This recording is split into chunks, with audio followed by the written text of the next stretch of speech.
Il est tombé malade en Australie quand on voyageait et on était dans le désert. Si vous avez la diarrhée, vous vous asséchez de l'intérieur et très vite, il était au bord du malaise, il perdait conscience.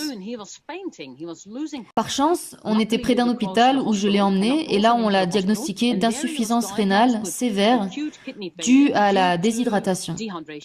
Ça arrive souvent dans le désert d'Australie avec les aborigènes, les éleveurs, les fermiers. Il est resté 5 semaines dans cet hôpital. Ça a duré longtemps. Puis il est sorti et ils ont dit « Vous devriez être complètement remis dans un mois ». Mais 6 mois plus tard, il n'était toujours pas remis et il allait même de pire en pire. Ils lui ont dit « Désolé Peter, vous avez maintenant une insuffisance rénale chronique et c'est mortel ». Ça voulait dire qu'il ne lui restait plus très longtemps à vivre. C'était dramatique. Et c'est là que, pour la première fois en 9 ans, on s'est installé dans une maison. On a loué une maison pour qu'il puisse profiter de ses derniers mois de vie.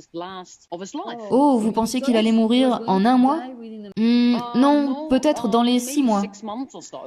Il n'avait plus beaucoup de temps à vivre parce que les docteurs disaient « Vous devez être sous dialyse et vous avez besoin d'une greffe de rein ».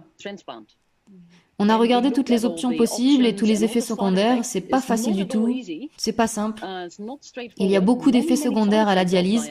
Et finalement, Peter a dit « Je préfère mourir que de vivre sous dialyse ». Il a dit « Je préfère mourir plutôt que vivre dans ce qui ressemble à une prison ». Oui, c'est compréhensible. Oui, et c'est pourquoi on est allé dans une maison pour qu'il puisse profiter de ses derniers mois. Et là, un miracle est arrivé. Et après 6 mois, ses reins ont commencé à aller mieux et il se porte maintenant très bien. Super, c'est une super nouvelle.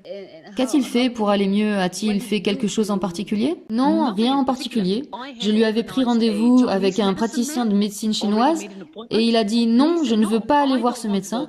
Je ne veux pas le spécialiste de l'hôpital qui a un grand savoir sur les reins. Si j'ai besoin d'aide, j'irai voir ce spécialiste. Je ne veux aucune interférence.